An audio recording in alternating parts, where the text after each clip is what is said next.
मेरे प्यारे देशवासियों, नमस्कार।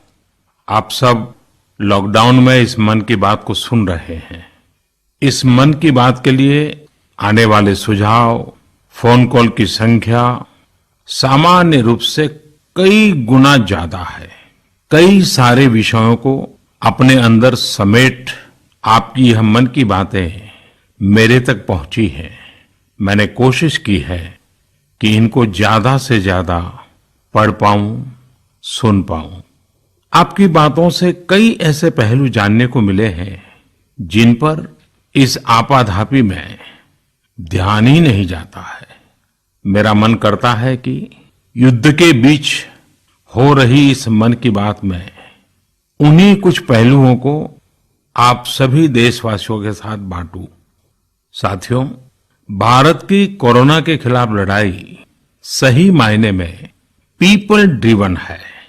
भारत में कोरोना के खिलाफ लड़ाई जनता लड़ रही है, आप लड़ रहे हैं।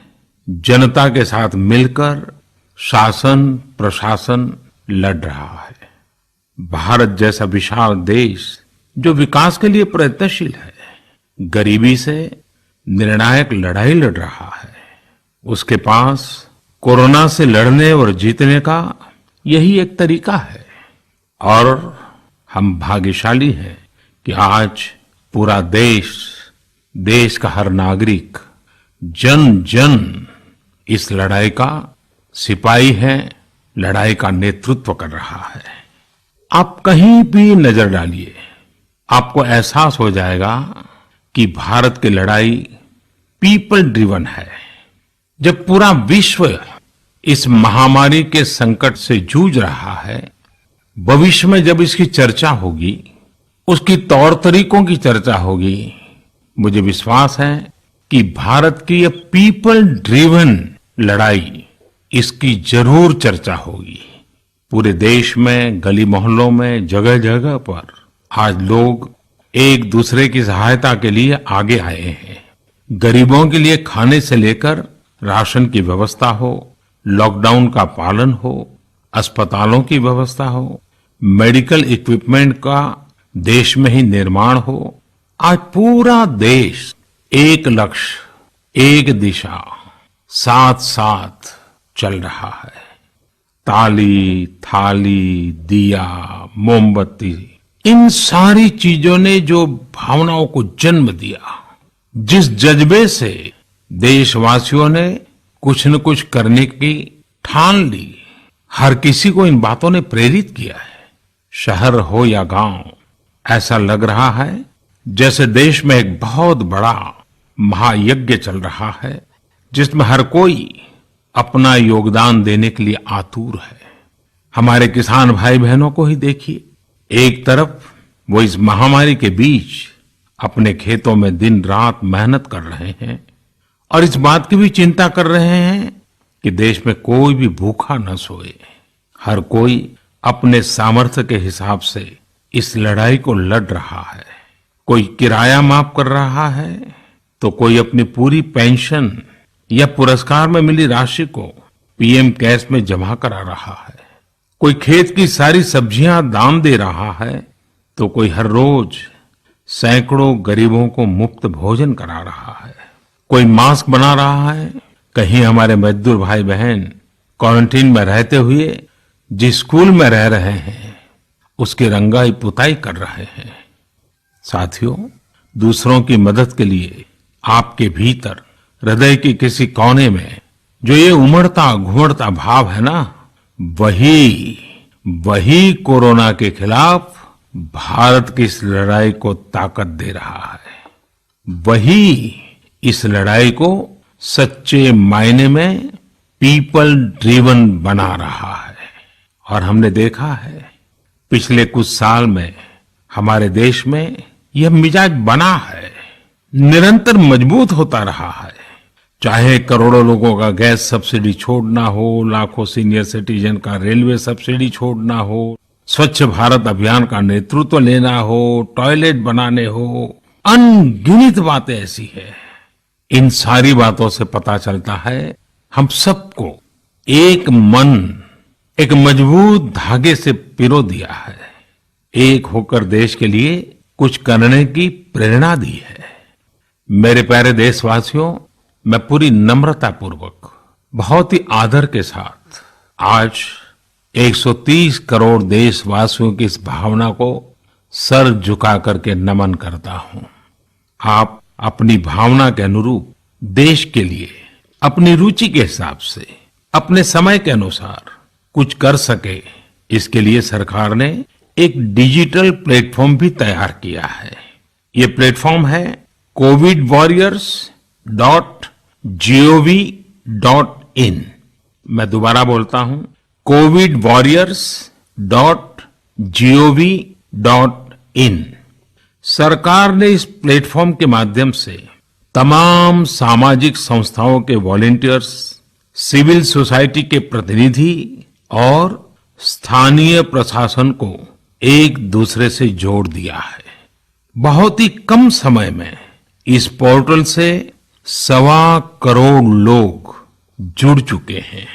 इनमें डॉक्टर, नर्सिस से लेकर हमारी आशा, एएनएम बहनें, हमारे एनसीसी, एनएसएस के साथी, अलग अलग फील्ड के तमाम प्रोफेशनल्स, उन्होंने इस प्लेटफॉर्म को अपना प्लेटफॉर्म बना लिया है। ये लोग स्थानीय स्तर पर क्राइसिस मैनेजमेंट प्लान बनाने वालों में और उसकी पूर्ति में भी बहुत मदद कर रहे हैं। आप भी covidwarriors.gov.in से जुड़कर देश की सेवा कर सकते हैं, कोविड वॉरियर बन सकते हैं। साथियों, हर मुश्किल हालात, हर लड़ाई कुछ न कुछ सबक देती है, कुछ न कुछ सिखा करके जाती है, सीख देती है, कुछ संभावनाओं के मार्ग बनाती है और कुछ नई मंजिलों की दिशा भी देती है। इस परिस्थिति में आप सब देशवासियों ने जो संकल्प शक्ति दिखाई है, उससे भारत में एक नए बदलाव की शुरुआत भी हुई है। हमारे बिजनेस, हमारे दफ्तर, हमारे शिक्षण संस्थान, हमारा मेडिकल सेक्टर, हर कोई तेजी से नए तकनीकी बदलावों की तरफ भी बढ़ रहे हैं। टेक्नोलॉजी के फ्रंट पर तो वाकई ऐसा लग रहा है कि देश का हर इनोवेटर नई परिस्थितियों के मुताबिक कुछ न कुछ नया निर्माण कर रहा है। साथियों, देश जब एक टीम बनकर के काम करता है, तब क्या कुछ होता है, ये हम अनुभव कर रहे हैं। आज केंद्र सरकार हो, राज्य सरकार हो, इनका हर एक विभाग और संस्थान राहत के लिए मिलजुल करके पूरी स्पीड से काम कर रहे हैं। हमारे एविएशन सेक्टर में काम कर रहे लोग हों, रेलवे कर्मचारी हो, ये दिन रात मेहनत कर रहे हैं ताकि देशवासियों को कम से कम समस्या हो। आप में से शायद बहुत लोगों को मालूम होगा कि देश के हर हिस्से में दवाइयों को पहुंचाने के लिए लाइफलाइन उड़ान नाम से एक विशेष अभियान चल रहा है। हमारे इन साथियों ने इतने कम समय में देश के भीतर ही 3 लाख किलोमीटर की हवाई उड़ान भरी है और 500 टन से अधिक मेडिकल सामग्री देश के कोने कोने में आप तक पहुंचाया है। इसी तरह रेलवे के साथ ही लॉकडाउन में भी लगातार मेहनत कर रहे हैं ताकि देश के आम लोगों को जरूरी वस्तुओं की कमी न हो। इस काम के लिए भारतीय रेलवे करीब करीब 60 से अधिक रेल मार्ग पर 100 से भी ज्यादा पार्सल ट्रेन चला रही है। इसी तरह दवाओं की आपूर्ति में हमारे डाक विभाग के लोग बहुत अहम भूमिका निभा रहे हैं। हमारे ये सभी साथी सच्चे अर्थ में कोरोना के वॉरियर ही हैं। साथियों, प्रधानमंत्री गरीब कल्याण पैकेज के तहत गरीबों के अकाउंट में पैसे सीधे ट्रांसफर किए जा रहे हैं। वृद्धावस्था पेंशन जारी की गई है। गरीबों को 3 महीने के मुफ्त गैस सिलेंडर, राशन जैसी सुविधाएं भी दी जा रही हैं। इन सब कामों में सरकार के अलग अलग विभागों के लोग, बैंकिंग सेक्टर के लोग एक टीम की तरह दिन रात काम कर रहे हैं और मैं हमारे देश की राज्य सरकारों की भी इस बात के लिए प्रशंसा करूंगा कि वो इस महामारी से निपटने में बहुत सक्रिय भूमिका निभा रही है। स्थानीय प्रशासन, राज्य सरकारें जो जिम्मेदारी निभा रही हैं, उसकी कोरोना के खिलाफ लड़ाई में बहुत बड़ी भूमिका है। उनका ये परिश्रम बहुत प्रशंसनीय है। मेरे प्यारे देशवासियों, देश भर से स्वास्थ्य सेवाओं से जुड़े लोगों ने अभी हाल ही में जो अध्यादेश लाया गया है, उस पर अपना संतोष व्यक्त किया है। इस अध्यादेश में कोरोना वॉरियर्स के साथ हिंसा, उत्पीड़न और उन्हें किसी रूप में चोट पहुंचाने वालों के खिलाफ बेहद सख्त सजा का प्रावधान किया गया है। हमारे doctor, nurses, paramedical staff, community health workers और ऐसे सभी लोग जो देश को कोरोना मुक्त बनाने में दिन रात जुटे हुए हैं, उनकी रक्षा करने के लिए ये कदम बहुत जरूरी था। मेरे प्यारे देशवासियों, हम सब अनुभव कर रहे हैं कि महामारी के खिलाफ इस लड़ाई के दौरान हमें अपने जीवन को, समाज को, हमारे आसपास हो रही घटनाओं को एक फ्रेश नजरिए से देखने का अवसर भी मिला है। समाज के नजरिए में भी व्यापक बदलाव आया है। आज अपने जीवन से जुड़े हर व्यक्ति की अहमियत का हमें आभास हो रहा है। हमारे घर में काम करने वाले लोग हो, हमारी जरूरतों को पूरा करने के लिए काम करने वाले हमारे सामान्य कामगार हो, पड़ोस की दुकानों में काम करने वाले लोग हो, इन सब की कितनी बड़ी भूमिका है, हमें ये अनुभव हो रहा है। इसी तरह जरूरी सेवाओं की डिलीवरी करने वाले लोग, मंडियों में काम करने वाले हमारे मजदूर भाई बहन, हमारे आस पड़ोस के ऑटो चालक, रिक्शा चालक, आज हम अनुभव कर रहे हैं कि इन सब के बिना हमारा जीवन कितना मुश्किल हो सकता है। आजकल सोशल मीडिया में हम सब लोग लगातार देख रहे हैं कि लॉकडाउन के दौरान लोग अपने इन साथियों को न सिर्फ याद कर रहे हैं, उनकी जरूरतों का ध्यान रख रहे हैं, बल्कि उनके बारे में बहुत सम्मान से लिख भी रहे हैं। आज देश के हर कोने से ऐसी तस्वीरें आ रही हैं कि लोग सफाई कर्मियों पर पुष्प वर्षा कर रहे हैं। पहले उनके काम को संभवतः आप भी कभी नोटिस नहीं करते थे। डॉक्टर हो, सफाई कर्मी हो, अन्य सेवा करने वाले लोग हो, इतना ही नहीं, हमारी पुलिस व्यवस्था को लेकर भी आम लोगों के सोच में काफी बदलाव हुआ है। पहले पुलिस के विषय में सोचते ही नकारात्मकता के सिवाय हमें कुछ नजर नहीं आता था। हमारे पुलिसकर्मी आज गरीबों, जरूरतमंदों को खाना पहुंचा रहे हैं, दवा पहुंचा रहे हैं। जिस तरह से हर मदद के लिए पुलिस सामने आ रही है, इससे पुलिसिंग का मानवीय और संवेदनशील पक्ष हमारे सामने उभर करके आया है, हमारे मन को झकझोर दिया है, हमारे दिल को छू लिया है। एक ऐसा अवसर है जिसमें आम लोग पुलिस से भावात्मक तरीके से जुड़ रहे हैं। हमारे पुलिस कर्मियों ने इसे जनता की सेवा के एक अवसर के रूप में लिया है और मुझे पूरा विश्वास है इन घटनाओं से आने वाले समय में सच्चे अर्थ में बहुत ही सकारात्मक बदलाव आ सकता है और हम सब ने इस सकारात्मकता को कभी भी नकारात्मकता के रंग से रंगना नहीं है। साथियों, हम अक्सर सुनते हैं प्रकृति, विकृति और संस्कृति। इन शब्दों को एक साथ देखें और इसके पीछे के भाव को देखें तो आपको जीवन को समझने का भी एक नया द्वार खुलता हुआ दिखेगा। अगर मानव प्रकृति की चर्चा करें तो ये मेरा है, मैं इसका उपयोग करता हूं। इसको और इस भावना को बहुत स्वाभाविक माना जाता है, किसी को इसमें कोई ऐतराज नहीं होता, इसे हम प्रकृति कह सकते हैं।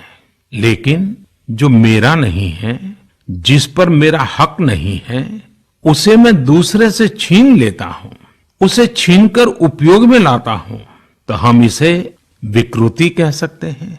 इन दोनों से परे, प्रकृति और विकृति से ऊपर जब कोई संस्कारित मन सोचता है या व्यवहार करता है तो हमें संस्कृति नजर आती है। जब कोई अपने हक की चीज, अपनी मेहनत से कमाई चीज, अपने लिए जरूरी चीज कम हो या अधिक, इसकी परवाह किए बिना किसी व्यक्ति की जरूरत को देखते हुए खुद की चिंता छोड़कर अपने हक के हिस्से को बांट करके किसी दूसरे की जरूरत पूरी करता है, वही तो संस्कृति है। साथियों, जब कसौटी का काल होता है तब इन गुणों का परीक्षण होता है। आपने पिछले दिनों देखा होगा कि भारत ने अपने संस्कारों के अनुरूप, हमारी सोच के अनुरूप, हमारी संस्कृति का निर्वहन करते हुए कुछ फैसले लिए। संकट की इस घड़ी में दुनिया के लिए भी, समृद्ध देशों के लिए भी दवाइयों का संकट बहुत ज्यादा रहा है। एक ऐसा समय है कि अगर भारत दुनिया को दवाइयां न भी दे तो कोई भारत को दोषी नहीं मानता। हर देश समझ रहा है कि भारत के लिए भी उसकी प्राथमिकता अपने नागरिकों का जीवन बचाना है। लेकिन साथियों, भारत ने प्रकृति विकृति की सोच से परे होकर फैसला लिया। भारत ने अपनी संस्कृति के अनुरूप फैसला लिया। हमने भारत की आवश्यकताओं के लिए जो करना था उसका प्रयास तो बढ़ाया ही, लेकिन दुनिया भर से आ रही मानवता की रक्षा की पुकार पर भी पूरा ध्यान दिया। हमने विश्व के हर जरूरतमंद तक दवाइयों को पहुंचाने का बीड़ा उठाया और मानवता के इस काम को करके दिखाया। आज जब मेरी अनेक देशों के राष्ट्राध्यक्षों से फोन पर बात होती है तो वो भारत की जनता का आभार जरूर व्यक्त करते हैं। जब वो लोग कहते हैं thank you India, thank you people of India, तो देश के लिए गर्व और बढ़ जाता है। इसी तरह इस समय दुनिया भर में भारत के आयुर्वेद और योग के महत्व को भी लोग बड़े विशिष्ट भाव से देख रहे हैं। सोशल मीडिया पर देखिए, हर तरफ इम्यूनिटी बढ़ाने के लिए किस तरह से भारत के आयुर्वेद और योग की चर्चा हो रही है। कोरोना की दृष्टि से आयुष मंत्रालय ने इम्यूनिटी बढ़ाने के लिए जो प्रोटोकॉल दिया था, मुझे विश्वास है कि आप लोग इसका प्रयोग जरूर कर रहे होंगे। गर्म पानी, काढ़ा और जो अन्य दिशा निर्देश आयुष मंत्रालय ने जारी किए हैं वो आप अपनी दिनचर्या में शामिल करेंगे तो आपको बहुत लाभ होगा। साथियों, वैसे ये दुर्भाग्य रहा है कि कई बार हम अपनी ही शक्तियां और समृद्ध परंपराओं को पहचानने से इनकार कर देते हैं। लेकिन जब विश्व का कोई दूसरा देश एविडेंस बेस्ड रिसर्च के आधार पर वही बात करता है, हमारी ही फॉर्मूला हमें सिखाता है, तो हम उसे हाथों हाथ ले लेते हैं। संभवतः इसके पीछे एक बहुत बड़ा कारण सैकड़ों वर्षों की हमारी गुलामी का कालखंड रहा है। इस वजह से कभी कभी हमें अपनी ही शक्ति पर विश्वास नहीं होता है, हमारा आत्मविश्वास कम नजर आता है। इसलिए हम अपने देश की अच्छी बातों को, हमारे पारंपरिक सिद्धांतों को एविडेंस बेस्ड रिसर्च के आधार पर आगे बढ़ाने के बजाय उसे छोड़ देते हैं, उसे हीन समझने लगते हैं। भारत की युवा पीढ़ी को अब इस चुनौती को स्वीकार करना होगा। जैसे विश्व ने योग को सहज स्वीकार किया है, वैसे ही हजारों वर्षों पुराने हमारे आयुर्वेद के सिद्धांतों को भी विश्व अवश्य स्वीकार करेगा। हाँ, इसके लिए युवा पीढ़ी को संकल्प लेना होगा और दुनिया जिस भाषा में समझती है उस वैज्ञानिक भाषा में हमें समझाना होगा, कुछ करके दिखाना होगा। साथियों, वैसे कोविड-19 के कारण कई सकारात्मक बदलाव हमारे काम करने के तरीके, हमारी जीवन शैली और हमारी आदतों में भी स्वाभाविक रूप से अपनी जगह बना रहे हैं। आपने सबने भी महसूस किया होगा इस संकट ने कैसे अलग अलग विषयों पर हमारी समझ और हमारी चेतना को जागरूक किया है। जो असर हमें अपने आसपास देखने को मिल रहे हैं, इनमें सबसे पहला है मास्क पहनना और अपने चेहरे को ढककर रखना। कोरोना की वजह से बदलते हुए हालात में मास्क भी हमारे जीवन का हिस्सा बन रहा है। वैसे हमें इसकी भी आदत कभी नहीं रही कि हमारे आसपास के बहुत सारे लोग मास्क में दिखे, लेकिन अब हो यही रहा है। हाँ, इसका ये मतलब नहीं है कि जो मास्क लगाते हैं वे सभी बीमार हैं। और जब मैं मास्क की बात करता हूं तो मुझे एक पुरानी बात याद आती है। आप सबको भी याद होगा, एक जमाना था कि हमारे देश के कई ऐसे इलाके ऐसे होते थे कि वहां अगर कोई नागरिक फल खरीदता हुआ दिखता था तो आस पड़ोस के लोग उसको जरूर पूछते थे, क्या घर में कोई बीमार है? यानी फल मतलब बीमारी में ही खाया जाता है, ऐसी एक धारणा बनी हुई थी। हालांकि समय बदला और ये धारणा भी बदली। वैसे ही मास्क को लेकर भी धारणा अब बदलने वाली ही है। आप देखिएगा, मास्क अब सभ्य समाज का प्रतीक बन जाएगा। अगर बीमारी से खुद को बचना है और दूसरों को भी बचाना है तो आपको मास्क लगाना पड़ेगा। और मेरा तो सिंपल सुझाव रहता है, गमछा मुंह ढकना है। साथियों, हमारे समाज में एक और बड़ी जागरूकता ये आई है कि अब सभी लोग ये समझ रहे हैं कि सार्वजनिक स्थानों पर थूकने के क्या नुकसान हो सकते हैं। यहां वहां कहीं पर भी थूक देना गलत आदतों का हिस्सा बना हुआ था। ये स्वच्छता और स्वास्थ्य को गंभीर चुनौती भी देता था। वैसे एक तरह से देखें तो हम हमेशा से ही इस समस्या को जानते रहे, लेकिन ये समस्या समाज से समाप्त होने का नाम ही नहीं ले रही थी। अब वो समय आ गया है कि इस बुरी आदत को हमेशा हमेशा के लिए खत्म कर दिया जाए। कहते भी हैं कि बेटर लेट देन नेवर। तो देर भले हो गई हो, लेकिन अब ये थूकने की आदत छोड़ देनी चाहिए। ये बातें जहां बेसिक हाइजीन का स्तर बढ़ाएंगी, वहीं कोरोना संक्रमण को फैलने से रोकने में भी मदद करेगी। मेरे प्यारे देशवासियों, ये सुखद संयोग ही है कि आज जब आपसे मैं मन की बात कर रहा हूं तो अक्षय तृतीया का पवित्र पर्व भी है। साथियों, क्षय का अर्थ होता है विनाश, लेकिन जो कभी नष्ट नहीं हो, जो कभी समाप्त नहीं हो, वो अक्षय है। अपने घरों में हम सब इस पर्व को हर साल मनाते हैं, लेकिन इस साल हमारे लिए इसका विशेष महत्व है। आज के कठिन समय में यह एक ऐसा दिन है जो हमें याद दिलाता है कि हमारी आत्मा, हमारी भावना अक्षय है।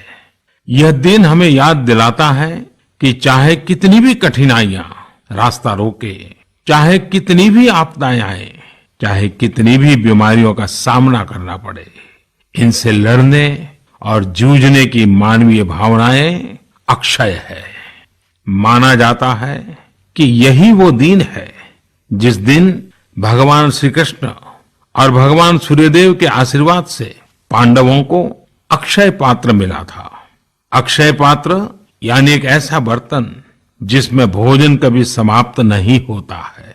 हमारे अन्नदाता किसान हर परिस्थिति में देश के लिए, हम सब के लिए इसी भावना से परिश्रम करते हैं। इन्हीं के परिश्रम से आज हम सब के लिए, गरीबों के लिए देश के पास अक्षय अन्न भंडार है। इस अक्षय तृतीया पर हमें अपने पर्यावरण, जंगल, नदियां और पूरे इकोसिस्टम के संरक्षण के बारे में भी सोचना चाहिए, जो हमारे जीवन में महत्वपूर्ण भूमिका निभाते हैं। अगर हम अक्षय रहना चाहते हैं तो हमें पहले यह सुनिश्चित करना होगा कि हमारी धरती अक्षय रहे। क्या आप जानते हैं कि अक्षय तृतीया का यह पर्व दान की शक्ति यानी पावर ऑफ गिविंग का भी एक अवसर होता है। हम हृदय की भावना से जो कुछ भी देते हैं, वास्तव में महत्व उसी का होता है।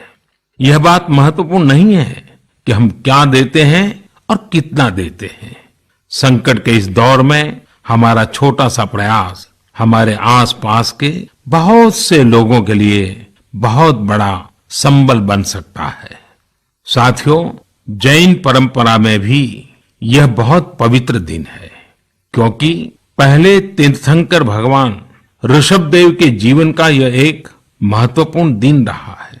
ऐसे में जैन समाज इसे एक पर्व के रूप में मनाता है और इसलिए ये समझना आसान है कि क्यों इस दिन को लोग किसी भी शुभ कार्य को प्रारंभ करना पसंद करते हैं। चूंकि आज कुछ नया शुरू करने का दिन है, तो ऐसे में क्या हम सब मिलकर अपने प्रयासों से अपनी धरती को अक्षय और अविनाशी बनाने का संकल्प ले सकते हैं? साथियों, आज भगवान बसवेश्वर जी की भी जयंती है। ये मेरा सौभाग्य रहा है कि मुझे भगवान बसवेश्वर की स्मृतियां और उनके संदेश से बार बार जुड़ने का, सीखने का अवसर मिला है। देश और दुनिया में भगवान बसवेश्वर के सभी अनुयायियों को उनकी जयंती पर बहुत बहुत शुभकामनाएं। साथियों, रमजान का भी पवित्र महीना शुरू हो चुका है। जब पिछली बार रमजान मनाया गया था, तो किसी ने सोचा भी नहीं था कि इस बार रमजान में इतनी बड़ी मुसीबतों का भी सामना करना पड़ेगा। लेकिन अब जब पूरे विश्व में ये मुसीबत आ ही गई है, तो हमारे सामने अवसर है इस रमजान को संयम, सद्भावना, संवेदनशीलता और सेवा भाव का प्रतीक बनाएं।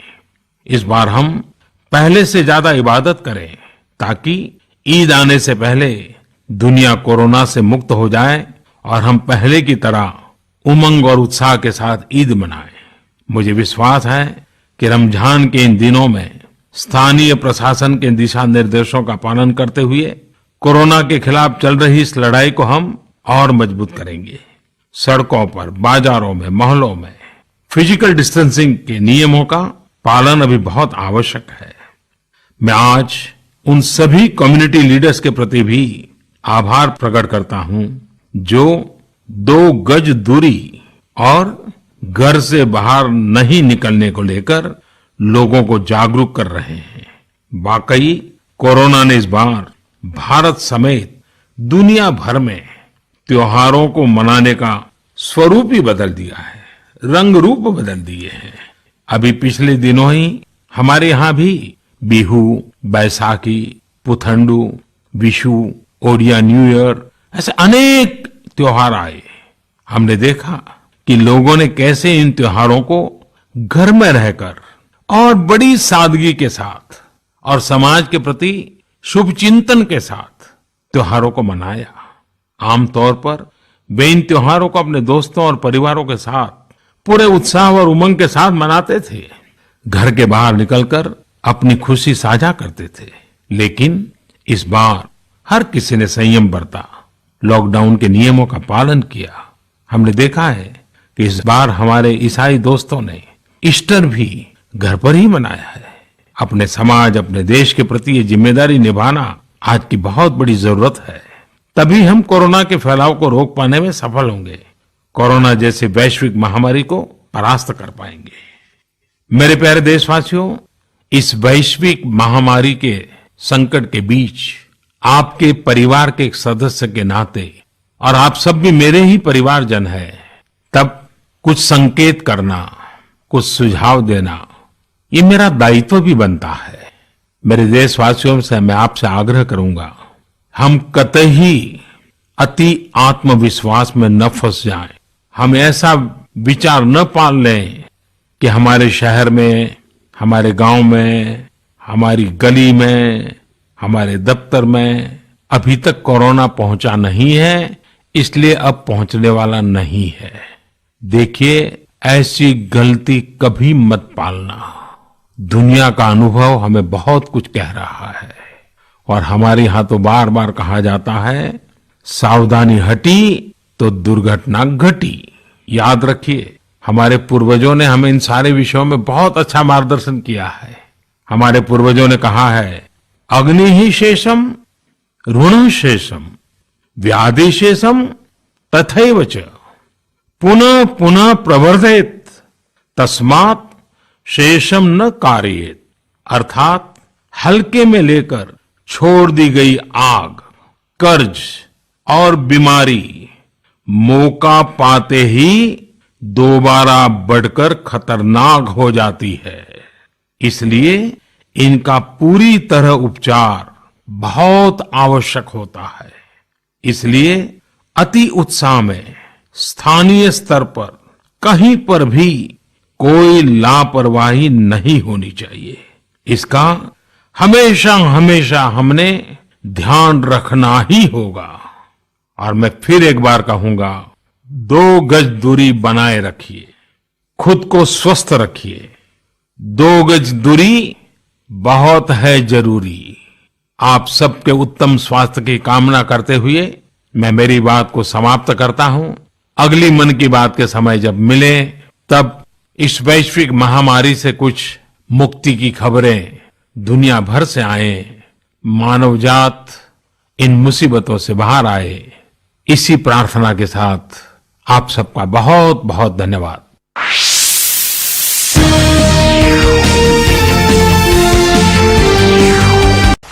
Subscribe to Nation Next YouTube channel and press the bell icon to get regular updates from Nation Next. Also like Nation Next Facebook page and follow us on Instagram and Twitter.